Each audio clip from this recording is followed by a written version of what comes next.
Now, moving on. Let's expand this concept of broadcast domains to something we call virtual local area networks, or VLANs. To hit home the concept of what a VLAN is, I'm going to go through a little example to hit home why we need VLANs. Let's assume, or pretend, and we're going to do a lot of pretending in this class, we have a switch 1, and we have 4 PCs attached to it. And let's say these PCs, PC1, PC2, PC3, and PC4. Let's say this switch 1 belongs to the accounting department for some company. So now this switch belongs to some accounting department for some company, and I know I haven't covered IP addressing right now, but you don't need to know IP addressing to understand this concept, so just go along with me.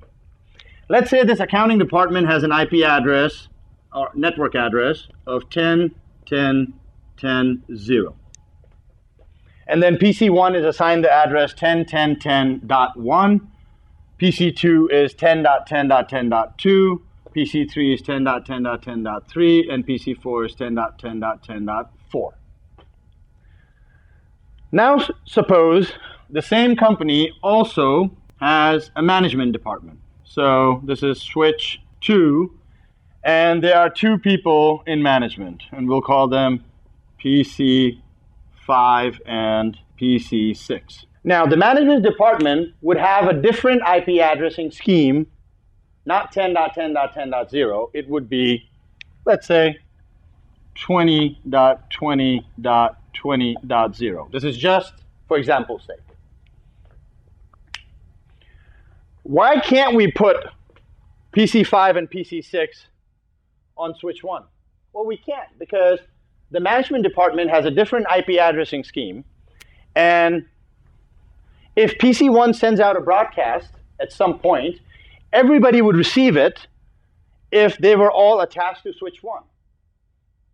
So if I put PC5 and PC6 on switch 1, PC5 and PC6 would receive that broadcast. However, they're supposed to be separate, a separate department from the accounting department. So what do? Not to mention the fact, switches don't have just 4 ports. You can buy switches with 24 ports. I think the least amount of ports you can buy are 12, but most places have switches that have 48 ports and above. So over here, let's say I had 24 ports, I'm wasting 20 ports. And I pay money per port when I purchase this equipment. So not only is it insecure to put PC5 and PC6 on the same switch, it is also a waste of money. I'm wasting 22 ports on switch 2 because nobody else can be on the same switch where the management department is located. There's no separation.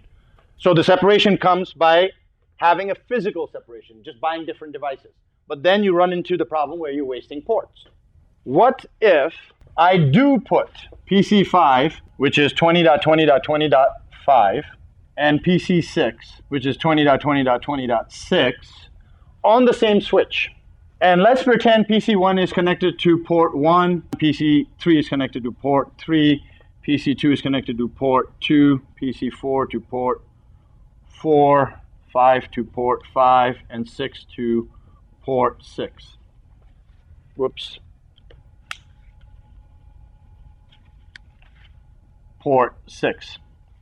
Now let's say inside of the switch, I log into the switch and I do some configurations where I tell the switch that P1, port 1, port 2, port 3, and port 4 belong to LAN number 10.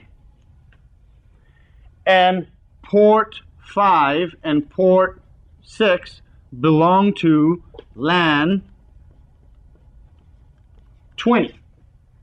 Now what I've done is I've actually created 2 switches, 2 virtual switches inside of the same physical device. So instead of there being a physical separation of the accounting and the management department, there is a logical separation inside of the switch. So I have created two virtual switches inside of one switch. And a switch is basically a LAN. It's a local area network. So I have created two virtual LANs inside of the same physical device. So instead of calling this LAN 10, I can call it VLAN 10 or virtual LAN 10. And I can call the management department VLAN 20. So, coming back to VLANs. VLANs are nothing more than virtual switches inside of the main switch. So, VLANs are nothing more than different virtual switches that you create inside the main physical device. Now, the benefits of VLANs. One, you're saving yourself money by using up all the ports on a switch.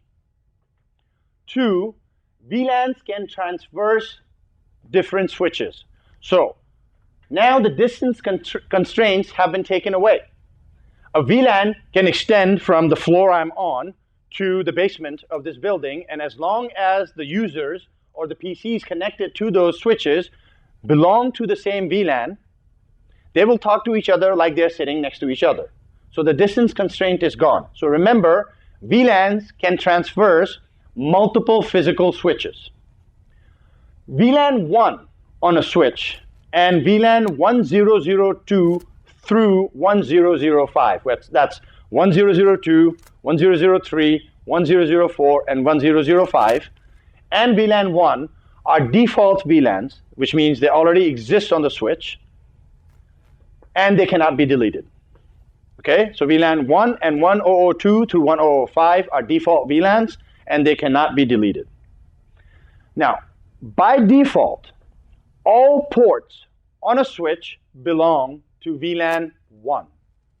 Once again, by default, and I'll be showing you that in a few minutes, by default, all ports on a switch belong to VLAN 1.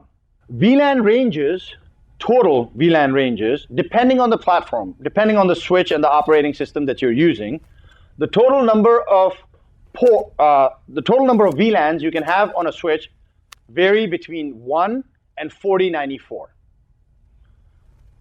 So, VLAN 1 through 4094 are the total amount of VLANs that you can possibly create on the switch, depending on the platform. Now, just because you can choose to create VLAN 3000 doesn't mean you need 3000 VLANs on that one device. You could only have VLAN 3000 and VLAN 50, and you would be fine. Now, this little bit of information is not exactly CCNA specific, it is a little bit beyond, but take note that VLAN 1 through 1005 are called normal range VLANs. VLANs 1006 through 4094 are considered extended range VLANs. Now, extended range VLANs will come into play a little bit later. I'll mention it when I'm covering another topic called VLAN trunking protocol. So we will put that little tidbit on the back burner till then. So now we go to the next stage, VLAN configuration. So the next topic we're going to cover is VLAN configuration. For your benefit, I'm going to write the commands on the board, and then I will show you on Packet Tracer. So there are two ways to create VLANs, the old way and the new way. The old way is actually not part of CCNA. I'll go ahead and cover it in my classes anyways, because most of the people listening to this lecture, or most of the people that are in my classes, are in production.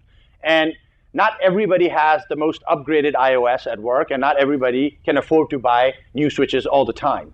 So you might run into a switch at some point that just doesn't do it the new way. So you need to know the old way just for work purposes. And it is not hard. It is very simple.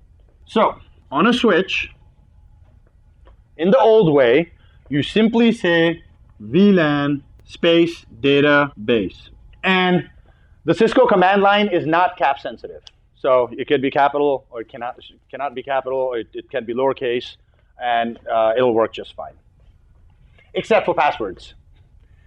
Passwords are case sensitive. So when you hit the return key or when you hit enter, the switch changes modes to switch, it'll say VLAN, which is your VLAN database mode. Over here, VLAN, let's say 50, and hit enter. And if you want to give it a name, you can say name, let's say test. And when you hit enter, it will create VLAN 50. At that point, you can say exit.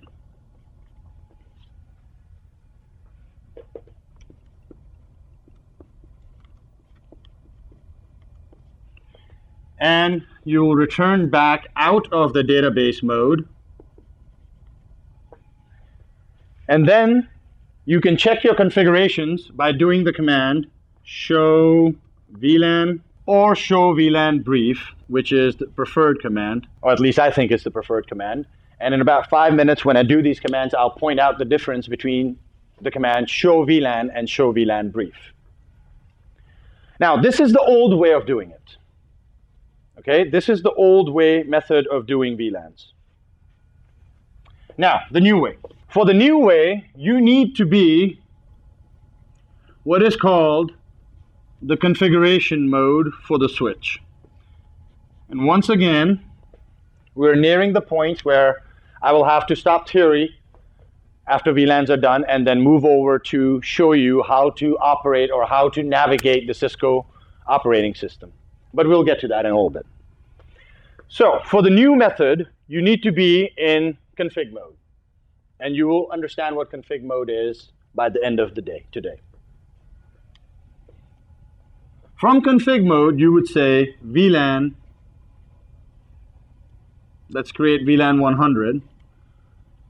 And when you hit the return key, you will see that the mode for the switch changes over to config VLAN. And now you're configuring the VLAN database on a switch. Over here, I can give it a name, name CCNA, and that should create my VLAN 100. Sometimes you can run into an issue.